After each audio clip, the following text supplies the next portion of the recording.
lead. He's left the others behind. Live from the backstretch at historic Saratoga Race Course, this is Racing Across America with Seth Merrow.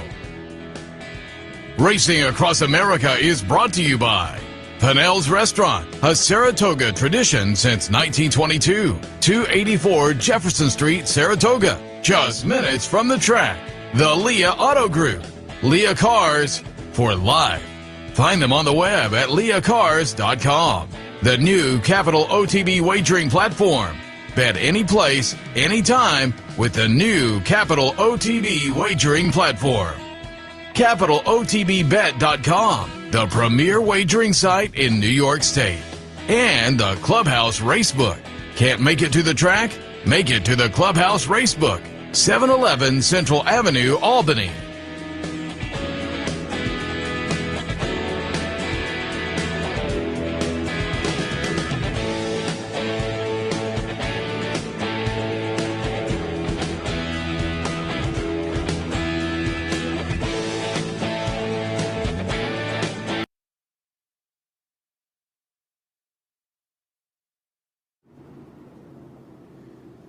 Good morning and welcome to Racing Across America. Take two.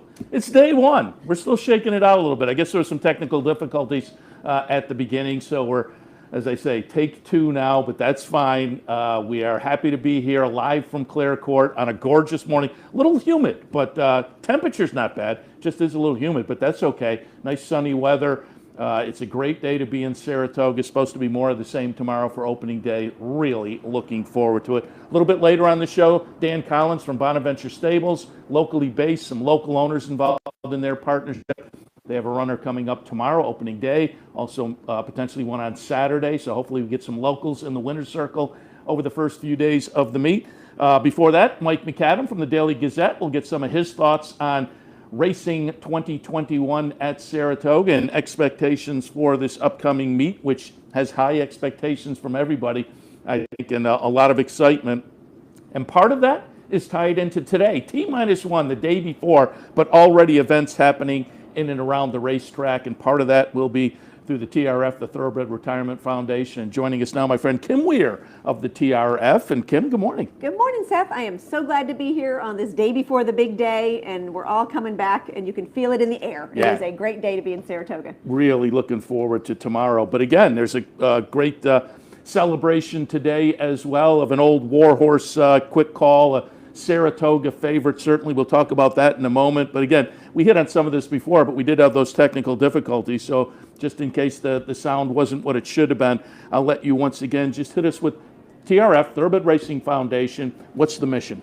I love it. I love sharing this story. And the mission of the Thoroughbred Retirement Foundation for nearly 40 years has been to save thoroughbred racehorses who are no longer able to compete on the racetrack from possible neglect, abuse, and slaughter. It's a very sobering mission, and it's one we've been doing for 40 years. What it looks like today is a herd of 500 very beloved individual racehorses, each with their own story. They live in our national herd all across the country, 19 farms in 9 states. And the secret ingredient to what we do is a focus on sanctuary, which means they live with us for the rest of their days. And we take those who can't pursue that second athletic career, which they all want to do. But if they can't do that, they come with us, they're safe forever. And we have found a creative way to give them that second job, and that is as teachers.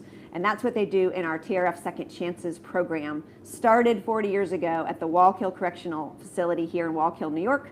Continues across the country, but today we are really focusing on our amazing partnership at Wallkill and one very, very special horse.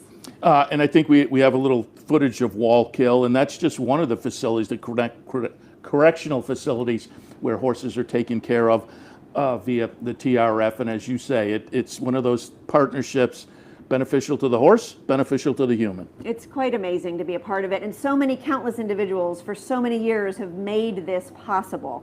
But indeed, every day, those horses have never missed a day of work because they show up, they are themselves, and in doing that, they teach all of those who care for them how to be more patient, how to be more kind, how to be more confident, how to be responsible, and how to love a horse.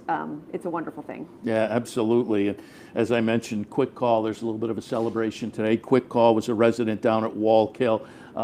Again, folks out in the audience may remember Quick Call because he was a Saratoga favorite.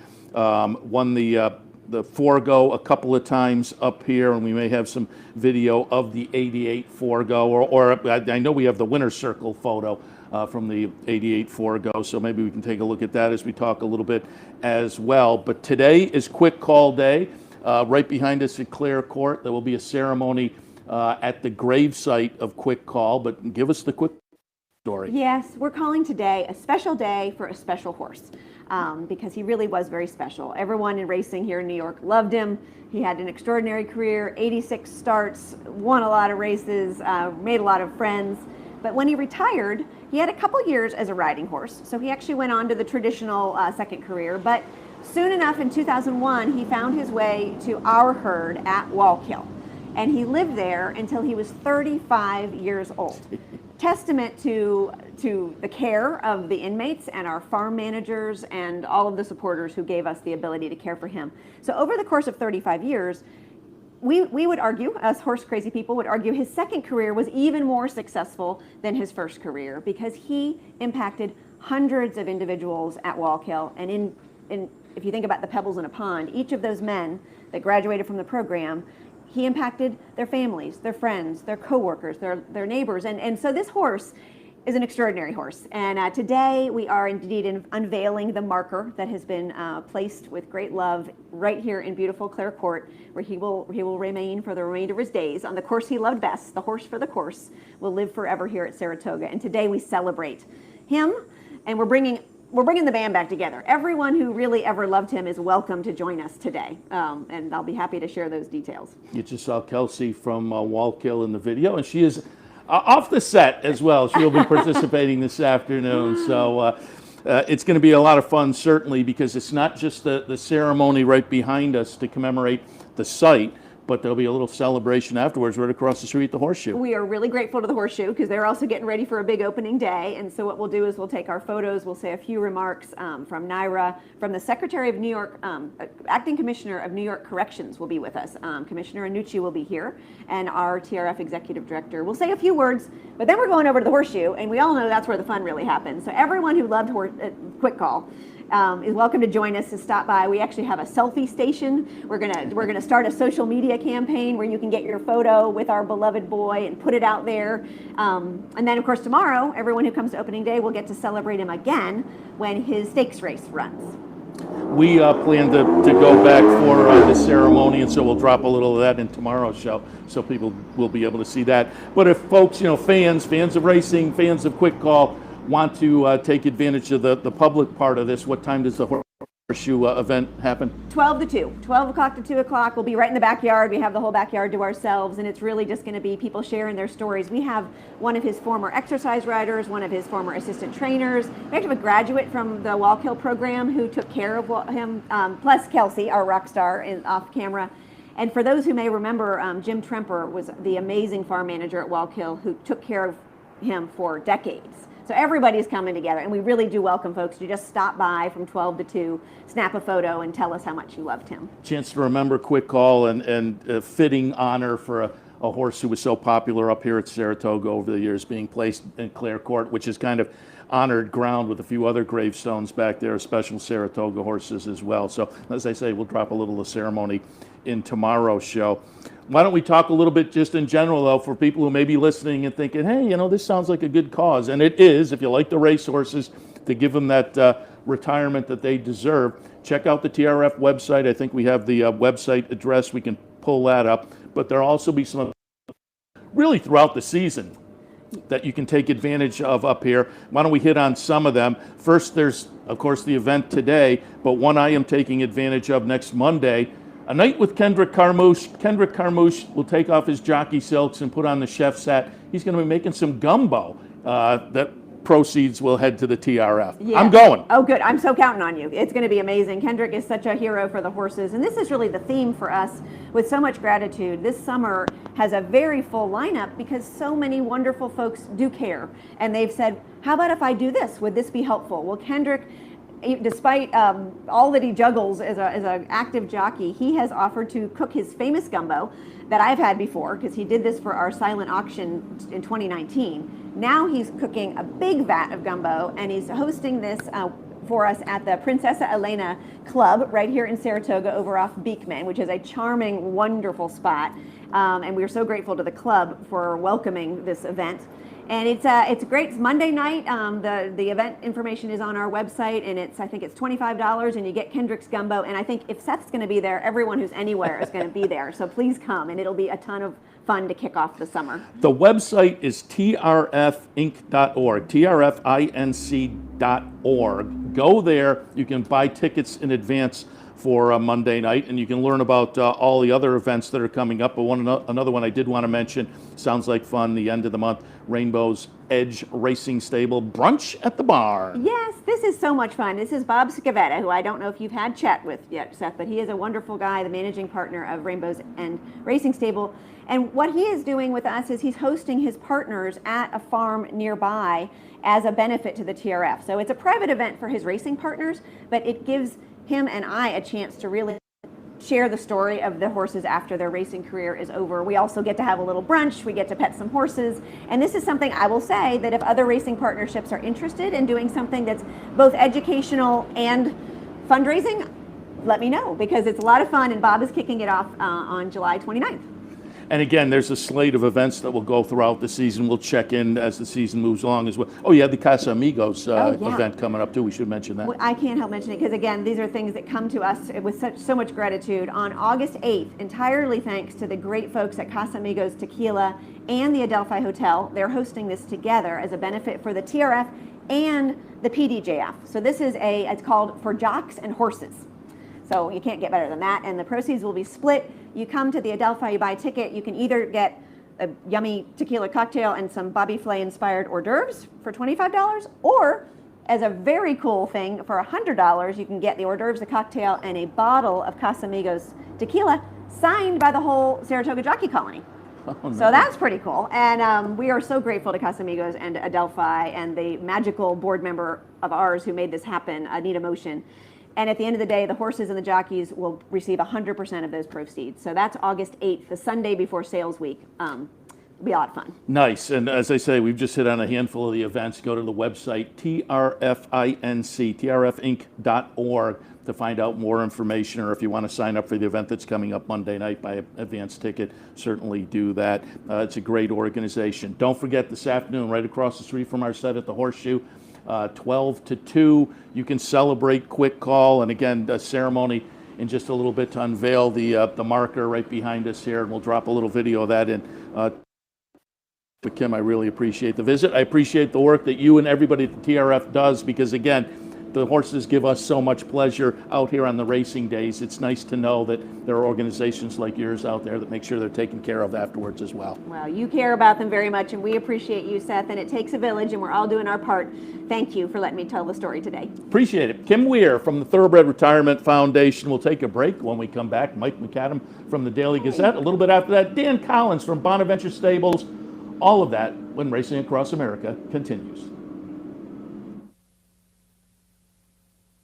Where's the best place to find your favorite teams, your favorite food, daily drink specials, and wagering on live horse racing? Legends Field Sports Bar, 711 Central Avenue, Albany. Get your game on day or night with 75 flat-screen TVs, tournament-style pool tables, a private banquet room, and live horse racing. So if someone asks you, where's the best sports bar in the capital region? Tell them Legends Field Sports Bar, inside the Clubhouse Racebook, 711 Central Avenue, Albany.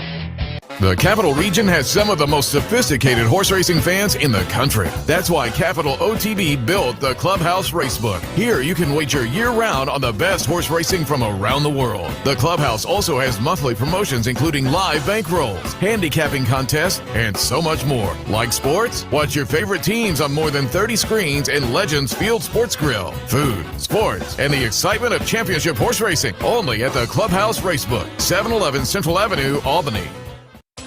Capital OTB is now streaming live on Roku. The RTN Racing channel on Roku lets you watch OTB TV live through your Roku device or your Amazon Fire Stick, rather than being limited to computers and mobile devices, which means you can now watch OTB live wherever you are. Simply open Roku, scroll to find the RTN channel, then click on OTB TV. OTB TV on Roku. Try it now.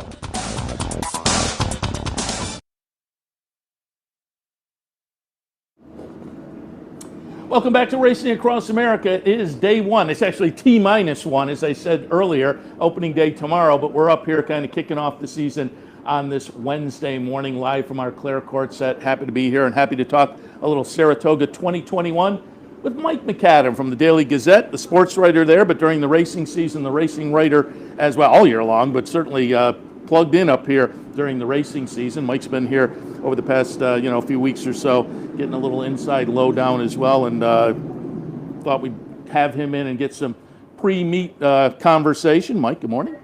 Thanks for having me, Seth. It's great to be back. Happy to have you back, and I pulled up your column the other day, and I liked the allusion to the Titanic. As I read that, I thought, or Overlook Hotel, maybe? Well, Tim Wilkin came up with that one, and I actually think that's a superior product to my metaphor there. But the bourbon bar down there, it always struck me. We saw it every day. We'd come up the stairs, and I'd say, yep, those broken champagne glasses are still on the tray, still on the bar from 2019. They're not going anywhere.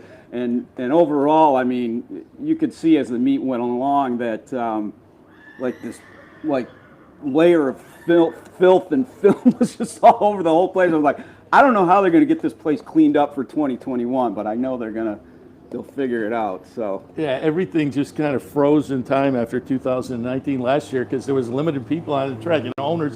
So we would be up in our auxiliary press box dining room perch and silence, and it was eerie. You got used to it kind of as the meet went along, but it was not anywhere what it should have been. So I'm looking forward to this year quite a bit. You alluded to it, and I just alluded to it. Yeah, I kind of going to miss that auxiliary press box. So it was like the three amigos. You, me, and Wilkin were up there. Benefits. There were benefits. Like, for instance, you could sneak over to Spring Street Deli and get a sandwich and be back and not miss a race, and you wouldn't have to deal with any crowd or any of those kinds of things. So, yeah, there were some little side benefits behind the scenes that we enjoyed, but overall, we want the people back. Yeah, absolutely. And then I laughed as well when you mentioned you had a bet going with our friend Gene Kirshner from the Buffalo News. And which side? You're on the good. over? I'm looking pretty. No, so if it hits the number 40,000, I win. He took the under. So and we made this bet I think around probably Belmont Stakes weekend. And at the time, the CDC guideline was that there were proof of vax restrictions in place. And NYRA's plan for Saratoga was going to be like over 90%, but there were going to be certain sections in the grandstand that were for non-vax people that was going to be social distance, which would bring the number under 100,000 and then, or 100%. And then a couple weeks later, he moved the goalposts again and let everybody in. So I'm benefiting from that, as well as hopefully the freebie general admission on opening day will get me to my number of 40, and then Gino will have to get his wallet out, which is always a I'm going to be experience. because I have been saying it for people for a couple of weeks now. I'm intrigued to see. And then with the weather earlier was maybe a little, but now it's changed. Now I think it's going to be a great day tomorrow. I've been predicting bonkers or bananas, my two descriptives, and I'm excited to see what's going to happen. How it's going to play out. A word that I heard was explode. Like someone Jim Bond was telling us yesterday, I think it's just going to explode. And so it's going to be a big number. My feeling is that people are they want revenge on 2020. And they're going on opening day in 2021 if it kills. So that's going to produce a big number. People are just mad 2020. A lot of people have traditions where they've gone to opening 40, 50 years in a row, and they got that taken away from them last year. So they're like, I'm there. I don't care what the weather's like. I don't, what the circumstances are. I'm going to be there for opening day just because it's a thing for me that's important. And you had the great reference in your article too, because I said all last year, it was just such a shame that we had no fans with really good racing. I mean, Swiss Skydiver in the Alabama and Gamine and Tiz the Law in the Travers, and you referenced the woman outside. There was that whole little cadre of people Eliza outside Schecker. the fence. Yeah, there were like 50 people. They all had their little step ladders because, they put that green screen up so that people would be discouraged from milling around and getting in clusters and social distancing and the whole thing. So there was like this little community out there of about 50 people that kind of were patching together, like the old knothole gang trying to get a peek inside. And she had her little step ladder, but I heard this whistle I was on the apron by the winner circle, so pretty far away from that fence. And all of a sudden you hear this whistle, like well after the race when Manny Franco was walking Tiz the Law back to the winners. And so I threw it in my column, and then fortunately her father or father-in-law, I think it was, emailed me the next day sort of anonymously and said, by the way, you mentioned a male gym teacher whistle. That was actually a woman, my daughter-in-law or something like that. And I was like, oh, really? That's great. Thank you for the tip. And can you give me some contact information? And we kind of took it from there. So it was a super to write, but it also represents how hungry people are just to get any kind of little glimmer of the action that was going on. And Tiz the Law certainly very popular. Can you imagine the crowd that would have been going crazy? New York bred with those funny side silks. That would have been nuts. Yeah. Too bad we got deprived of that. Just that one of everything, but that one specific. Yeah, I said last year there was some really great performances, and the Saratoga fans are just so knowledgeable and so appreciative.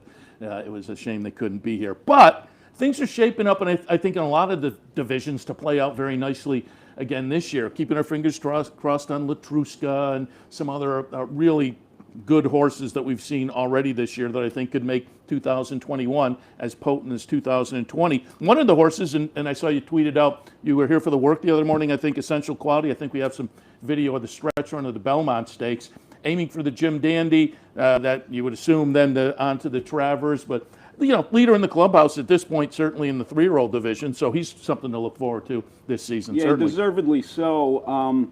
They were there was a little thought about maybe skipping the Jim Dandy and just training up, but he had a very business-like work. He will start working in company next time out, probably this Saturday, to just get that little extra oomph of sharpening. Very interested to see him. I loved him in the Derby, and he was only a length back of Medina Spirit, and then he came back and just knocked down, drag-out duel with Hot Rod Charlie in the Belmont and proved to be the best. So not just by default, but by performance, the 2020 champ deserves to be at the top of that division right now. So we're going to be keeping a close eye on him. It'd be interesting to see who he faces in the Travers, and I know it's early and everything. We were talking to Chad Brown and Todd Pletcher yesterday, and they're both targeting the Curlin. Right now, Todd has one. He has Dynamic One, who's working in company with Malathot, and depending on how he does in the Curlin, maybe he'll wind up in the Travers. But they're both looking like they got kind of skimpy Travers prospects. The one name I'll throw out there is Miles D, which is a very lightly raced, just broke his maiden in June at Belmont pretty impressively, that Chad has, that he thought last year as a 2-year-old was going to be his Derby horse this year, and then the horse got hurt, and they're just kind of getting him back. It's probably still a little too late to think about the Travers, but he wants to try him in the Curl and see what happens. So, well, I think Shug may be thinking first captain for the very Curlin interested and to the see Travers. him too, yeah.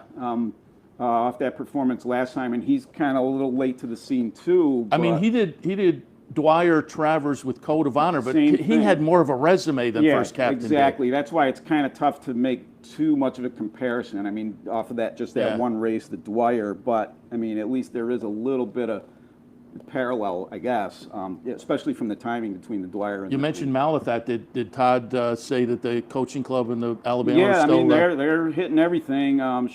She will work after the break on Saturday, so we'll be there for that and see how she does. I mean, she's all systems go. I mean, there's no reason to skip the race. So, yeah, I mean they want to hit all the targets right now. Over the last week or so, have you been up and talking and watching? Any other big names that are notable to keep our eyes open for at the meet, early in the meet? Well, last week I kind of did a recon mission just to see who we could maybe get some photos of on Saturday, and I like how the Whitney is showing up. I saw Silver State out on the track on first thing in the morning on Saturday, and right now it's looking like Maxfield, Knicks Go, and Silver State in the Whitney.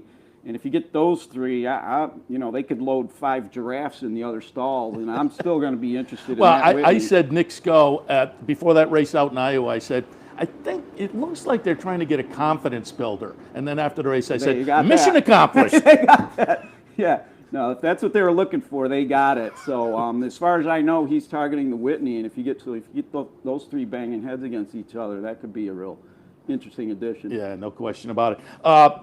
Just wrapped up the Belmont Spring Summer Meet, and it came down to Irod Ortiz and his brother Jose Ortiz. They were tied going into the last day, and Jose picks up a couple of wins. Irod was on the sidelines the last few days, serving out a suspension, so he could get that out of the way before Saratoga, but it was Jose over Irod. Last year up here, Irod took the championship. On the trainer side last year, Chad Brown comes out of the Belmont meet a few days ago being the leading trainer by a pretty good margin. But last year, Todd Pletcher with a great meet got it done and became the leading trainer up here. Trainer side, I'm not so sure how it's going to shake out. Chad, I think just by virtue of the numbers. But on the jockey side, I kind of find it hard to go beyond one or the other of the Ortiz brothers. Which is strange, too, because the guys underneath them are just all phenomenal people. You look at the names that are coming in 3rd, 4th, 5th, 6th place, and they'd be winning, jockey titles at a lot of different tracks. But they still stay here because this is where the money is, and this is where the good horses are. So even if you're not 1 or 2 in Saratoga, that's nothing to sneeze at. As far as the trainer title, I know Todd, we talked to Todd about that at length, and Chad as well, and they both were a little bit of sandbag mode. And on Todd's side of it, he said, well, I just don't know if we have the group or the mix, because you need a lot of variety to hit the different conditions and everything. And then on Chad's side, because he is very turf heavy, he's relying on the weather. Yeah. And last year he kind of tailed off when we got hit with a lot of rain, like over the last week of the meet. So they're both kind of like positioning in sandbag mode before the meet starts, and then we'll see what happens. Once it starts flying. But I think they both said pretty much the same thing last year, though.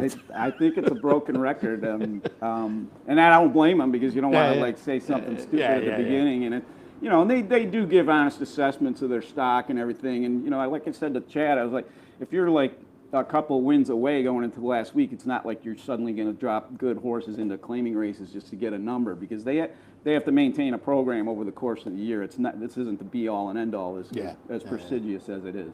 Well, before we let you go, again, we kind of alluded to it at the top of the interview, but I'll just ask you once again your level of excitement. But more importantly, as you've been walking around, you're down in Schenectady, so I'm curious. I'm up here in Saratoga, so I've been getting more of a local feel. But just being down there a little bit and being out and about and people knowing what you do, I'm wondering if you've been hearing the way I have up here. And I've gone out last 3 Saturday nights. I've just kind of walked around downtown a little bit, and it's like Travers night every Saturday night for that. So during the season, I don't know what's going to happen, but talking to people about the track, I just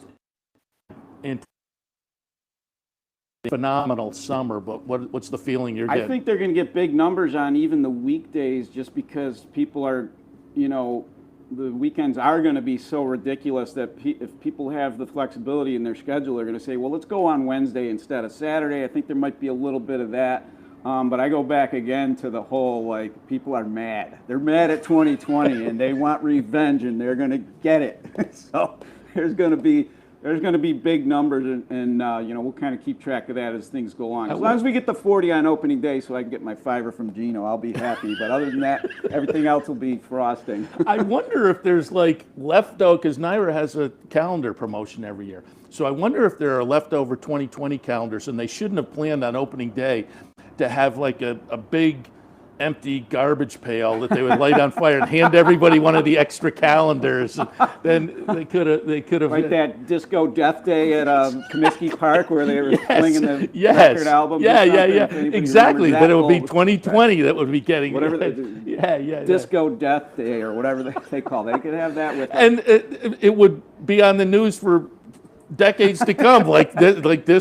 But I think, unfortunately, I think that's on the news because I think it all went bad. Weren't they blowing up the albums and eventually? It can just be a symbol of how people feel currently, and doesn't have to. Maybe just hand out the calendars and let them rip them up. Mike, appreciate the visit, and again, we'll certainly have you back as the meet progresses as well. You can check out Mike's work in the Gazette. Check out his Twitter. What is your Twitter handle? It's at Mike _MacAdam, MacAdam. I guess it's not case sensitive, so you don't need the capital M and the capital A, but don't put an S at the end because that'll go to somebody else. And that happens in my mail all the time, but if you can avoid it on the Twitter handle, you're good to go. So you can check out that as well. Mike, appreciate the visit, and I'll see you tomorrow. Thank you, Seth. Mike MacAdam from the Daily Gazette. We'll take a break. When we come back, as promised, Dan Collins from Bona Venture Stables. They have some runners coming up in the next days. So as I said earlier, hopefully we'll see some locals in the winner's circle as the meet kicks off. But Dan will join us in a couple. Stay tuned.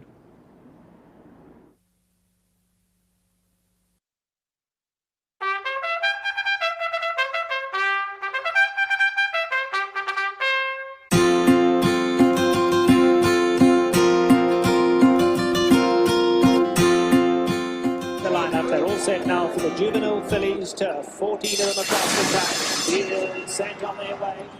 And the dance on the outside, broke a little sideways, but broke KK. But meanwhile, it's going to be stopped. But running on now, and Somali Lemonade's got 8 to make up. They come to the top of the lane. Stop Shopping Maria's got a lot left. Stop Shopping Maria goes on. Sweet Cat is right there. Hard not to like. Royal Body is running on. Past the 8 ball way comes. Stop Shopping Maria. Fuller on. Still under a hand ride as they come to the 16th. Stephanie's Kitten coming out late. Here's Stephanie's Kitten coming fast. Stephanie's Kitten. Stop Shopping Maria. Stephanie's Kitten's watered.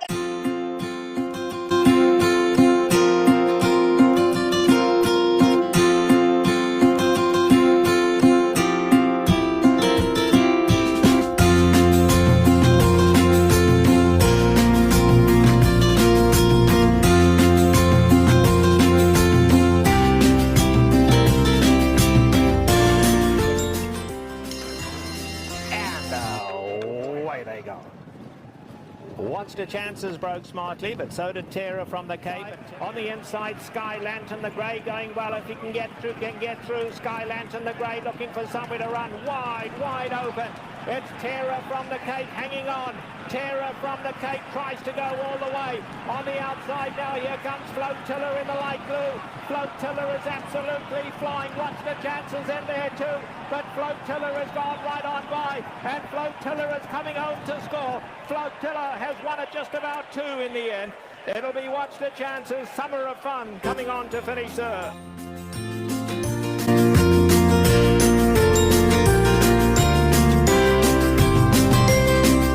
Yeah, I looked over and you were gone.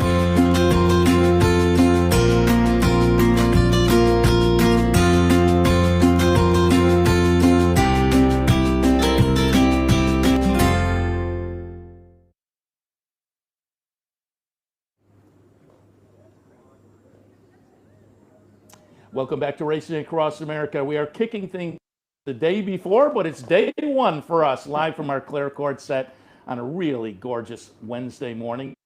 And looks like more of the same tomorrow for opening day. Really looking forward to it. As I am sure Dan Collins of Bona Venture Stables is, because he has a runner in the 4th race on opening day. Dan, good morning. Good morning, Seth. Nice to be here. Happy to have you here to talk a little bit about that. Before we get to your runner in particular tomorrow, let's just talk in general, Bona Venture Stables. And whenever I get the partnership people in here, a lot I talk about is part of it, the fun of owning, particularly up here at Saratoga, is the social aspect of it, getting people on the backstretch to see their horse and over in the paddock and whatnot. And the last year has just been a little bit different. So talk about the pent-up expectations and excitement, getting ready for a little bit of a more normal Saratoga. Well, I think that most people would agree that there's more anticipation for this year's meet than ever. Personally, I think that Saratoga has a great chance of setting an individual daily attendance record every day of the meet. And for us, it's much the same. As you know, we hold a owners weekend where we celebrate being part of Bona Venture Stables. We can do maximum of 100 people. I'm way over 100 people wanting to come this year, so I can't even satisfy everybody. And then the other thing that I think is exciting for us is, yes, we have a horse running tomorrow, opening day, and we could have a group of as many as 16, 17, maybe 18 owners, which is large for us, especially on opening day. So people are coming from a long way because it's been a year and a half and they want to be here.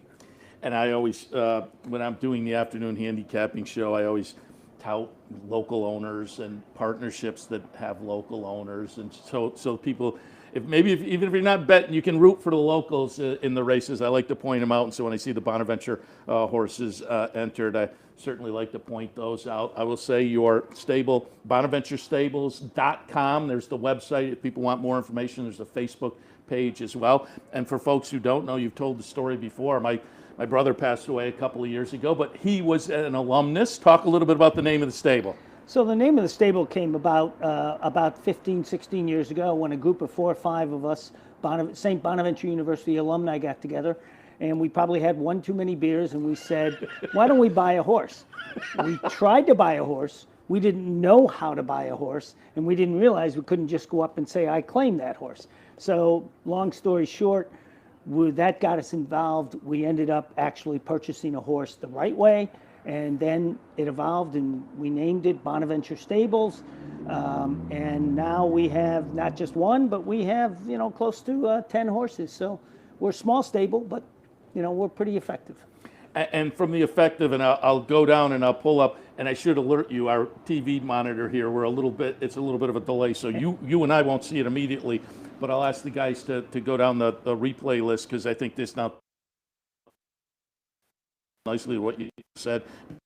Effective 2012, which near the beginning ship, we're going to watch up juvenile filly. You'll see the nice Bona Venture green and yellow silks running third, Summer of Fun in here, and I have to imagine that for a partnership and a smaller partnership like yours, this is a third place finish, yes, but it still has to be one of the highlights of the resume. It really is. We went to the Breeders' Cup because Summer of Fun had won several races here at Saratoga as a 2-year-old. Nobody thought we had a chance. I think we were about 45-1 in the race. And we ended up finishing third. After the race, Ramon Dominguez, frankly, by the way, it was one of his last races before his career-ending injury a month or so later. But Ramon actually came to our box and apologized to us by saying, I think we could have won the race. I couldn't get through. I had to wait. I'm sorry. And we were thrilled with third place, never mind the potential of winning. But it was a great part of our career resume builder. And we hope to get back there maybe even this year. Yeah, it's as I say, that's got to be very fun and very gratifying to have a Breeders' Cup horse like that. And so let's talk a little bit about coming up over the next few days potentially, though. As I say, you have locals I know involved in the partnerships and whatnot, and I'm sure you'll have plenty of partners in the paddock and potentially in the winner's circle as well. And as I said, I mention when there are locals or locally based partnerships that have runners when I do the afternoon handicapping show here on the network, and that gave me plenty of opportunity to mention Claddo's run this winter time down at Tampa. And we're going to pull up that one's last race. This is back in May, early May, down at Tampa, and you will see Claddo's run with the distinctive yellow and green Bona Venture stable silks winning for the third time in 4 starts down at Tampa this winter, I believe, and you have him entered tomorrow on opening day. Give me your thoughts on that winter season down at Tampa and how he's coming into tomorrow's race. So Claddo's run really turned around this past winter. We went to Tampa because we didn't get a long turf season in last year, and all of a sudden, as you said, she won 3 out of her last 4 races. She's only run 12 career times. She's finished in the top 3 10 of the 12 times. So this horse gets a check for us. She's an honest, hardworking horse, and she's really got a nice closing effort in her races. So this race, I think, sets up pretty well for her. There's some early speed in the race to give us a pace to run at, and I think she'll be pretty close off the top of the stretch, and we'll see how strong her closing run can be. you have the man, John Velasquez, on board. That certainly adds some confidence. And as I say, I like to root for the locals, be rooting for you. That would be pretty good to be in the winner's circle on opening day. It would be. I'll tell you a little bit of an ironic thing about Claudia's run. One of our owners pointed out that in 2019, she was entered on opening day, same type of race, turf race, and the race was taken off the grass and we scratched. And our biggest worry is it's going to happen again tomorrow. I think, or we were talking before we went on, early in the week it looked a little iffy, but I think the weather now is looking good. So I got my fingers crossed for you guys that you're going to be okay with that one, and we will certainly be rooting for you. If not that one, perhaps on the weekend, entries are going to be taken, and you're potentially going to put Competitive Saint in. And maybe there's a horse for a course play here, because we're going to pull up a race last July 26th, and it will be Competitive Saint getting it done right up here at Saratoga. First, it will be, if this one runs on Saturday, first start of the season, correct? Correct. Talk a little bit about the expectations. Competitive Saint's a 4-year-old now. He ran very, very well in the beginning of his 3-year-old career. And we went to Kentucky Downs for the Grade 3 $500,000 sprint on the turf. And he clearly didn't like the race because we went off as the favorite and he didn't pick his feet up. And it was a little disappointing. It's a funny course. It is a very funny course, and the rider afterwards said he just didn't like the undulation of the hills and so forth. So we chalked that up to just a bad day. But then we found out that he had a problem with his hoof. And so we had to cut out the issue. There was an infection, and it spread. We gave him the entire winter to grow that hoof back and to get ready.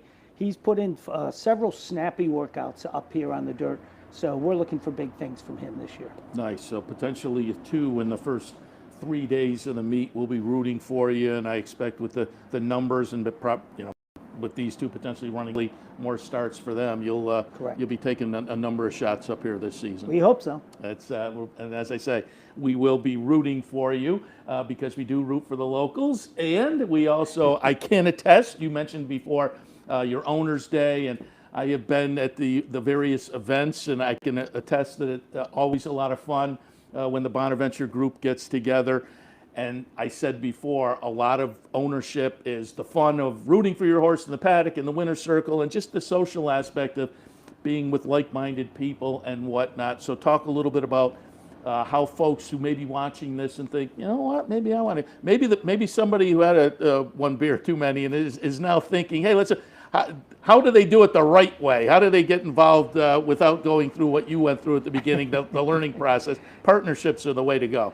I do think partnerships are the way to go. I started out by investing in partnerships before I formed Bona Venture Stables and learned a little bit about the game. Do it. We're different than some of the partnerships. Everybody's got their way of doing business and they're successful. We're a family operation. We don't pay salaries. We do this because we like to get people involved in the game. So I'm the managing partner. My wife is the business manager.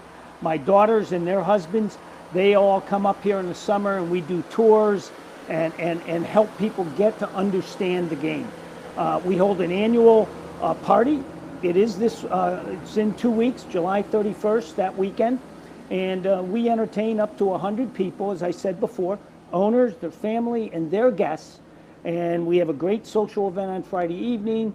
We tour the stable areas and talk about what it means to be an owner on Saturday morning. Saturday afternoon, we treat them for a day at the races. This year it'll be in Legends Hall in the 1863 Club. And then Saturday night, we encourage them to have some fun in downtown Saratoga. In our case, we don't buy a lot of horses. We buy 2 or 3 horses each year. This year we bought 2 2-year-olds. Sold out. We do have some about 20% or 5% shares or 2 10% shares remaining in the New York bred. Very, very excited about the New York bred, especially since the New York bred purses are so high this year. I mean, New York bred maiden horses are running for $90,000 in a maiden race. And so this horse, Ocean's Reserve, is trained by Leah Dramati.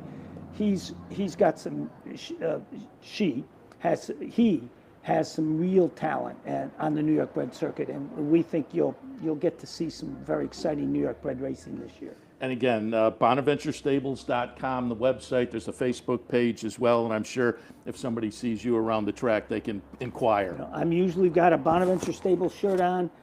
Please stop me. Either just say hello, or just ask how might you buy into a horse. And whether it's with us or anybody else, I'm happy to tell you how to do it. And as I say, I can attest to the fun, the partnership people have in Bonaventure. And as you say, there are all levels of partnership. Check out various partnerships and see where your comfort zone is. But Bonaventure, certainly a very good option. We also appreciate your sponsoring some of the events here at the network this summer. So that's a fun little partnership as well. And we appreciate, as I say, having the ability to root for some of the locals at racing around the country, as we saw at Tampa earlier this year. And up here at Saratoga, certainly, Dan, appreciate the visit. Well, thank you for having me, and we'll look forward to a great season. Absolutely. Dan Collins from Bonaventure Stables.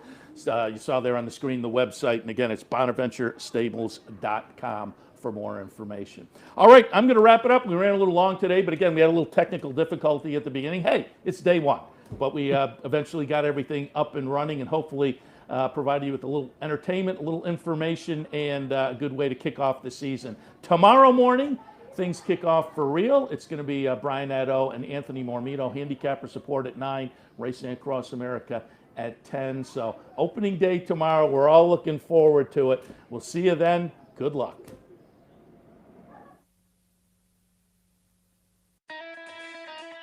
You've been watching Racing Across America. Racing Across America has been brought to you by. Racing Across America is brought to you by Pinnell's Restaurant, a Saratoga tradition since 1922. 284 Jefferson Street, Saratoga, just minutes from the track. The Leah Auto Group, Leah Cars for life. Find them on the web at leahcars.com. The new Capital OTB wagering platform. Bet any place, anytime with the new Capital OTB wagering platform. CapitalOTBBet.com, the premier wagering site in New York State. And the Clubhouse Racebook. Can't make it to the track? Make it to the Clubhouse Racebook, 711 Central Avenue, Albany.